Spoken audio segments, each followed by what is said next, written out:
کیا تہجد کی نماز کے لیے رات کو سونا شرط ہے یا ویسے بھی پڑھ سکتے ہیں؟ ویسے بھی پڑھ سکتے ہیں، یہ تو ایویں لوگوں میں مشہور ہو گیا ہوا ہے۔ بخاری مسلم دونوں میں حدیث ہے، سیدنا ابو ہریرہ کہتے ہیں نبی علیہ السلام نے مجھے 3 وصیتیں کی تھی۔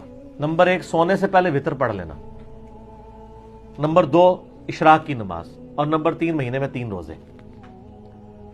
تو ویسے افضل یہ ہے کہ وتر آخری پیر پڑھے جائیں، چونکہ بخاری مسلم میں آتا ہے نبی علیہ السلام آخری پیر میں اٹھ کے وتر پڑھتے تھے۔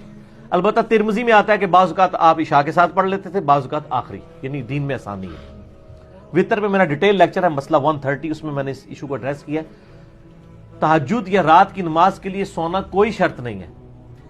صحیح مسلم میں 1724 حدیث ہے انٹرنیشنل نمبر کے مطابق کہ نبی صلی اللہ علیہ وآلہ وسلم وتر کے بعد 2 نفل بیٹھ کے ہمیشہ پڑھا کرتے تھے، اور یہ بیٹھ کے پڑھنا آپ کی خصوصیت ہے، کیونکہ مسلم شریف میں حدیث ہے کہ جو کھڑے ہو کے پڑھتا ہے نماز اس کو پورا ثواب ملتا ہے، بیٹھ کے آدھا۔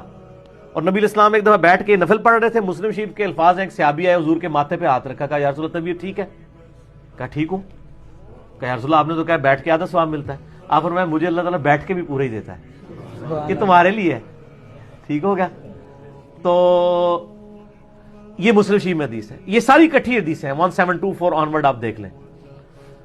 اور سنن دارمی میں اور صحیح ابن حبان میں یہ حدیث موجود ہے کہ نبی علیہ السلام نے فرمایا کہ رات کی جو بیداری ایک مشکل کام ہے، تو جب تم وتر پڑھ لو نا تو 2 نفل پڑھ لیا کرو، اس کے بعد اگر رات کو نہ بھی اٹھے تو اللہ تعالیٰ تمہیں ثواب دے دے گا۔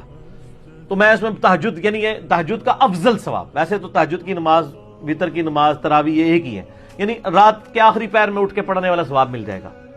اور مسند احمد میں حدیث موجود ہے کہ نبی صلی اللہ علیہ وآلہ وسلم یہ جو 2 رکعتیں پڑھتے تھے نا، اس کی پہلی رکعت میں پڑھتے تھے اذا زلزلت الارض زلزالہا، جو وتروں کے بعد والے 2 نفل تھے، اور دوسری رکعت میں قل یا ایھا الکافرون۔ ٹھیک ہو گیا؟ تو الحمدللہ ہماری کوشش ہوتی ہے کہ اس کا اہتمام کیا جائے تاکہ رات کے آخری پیر اگر نہ بھی اٹھ سکے تو یہ آٹومیٹکلی آپ کو آخری پیر اٹھنے والا ثواب مل جائے گا۔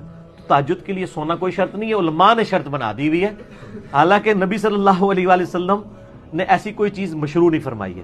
پھر اس کا انہوں نے طریقہ بھی بتایا ہوا ہے نا، وہ کہتے ہیں سونا شرط ہے، یہ فقہ حنفی میں باقاعدہ ہیلا لکھا ہوا ہے کہ آپ کوئی نہیں اٹھ سکتا تو یہ کرے کہ جب اس کو اگر سخت نیند آئی ہوئی ہے نا تو وتر پڑھنے کے بعد نا تھوڑی دیر وہیں بیٹھے ہوئے نا ایسے ایک جھٹکا لے لے، تو اس کے بعد اٹھ کے نفل پڑھ لے، اس کو تہجد کا ثواب مل جائے گا۔ سر جھٹکا لیے بغیر بھی پڑھے تو ثواب ملے گا، بلکہ آپ علیہ السلام کی روٹین تھی۔ صحیح مسلم 1724 انٹرنیشنل نمبر کے مطابق، اس میں اور کئی تفاصیل ہیں۔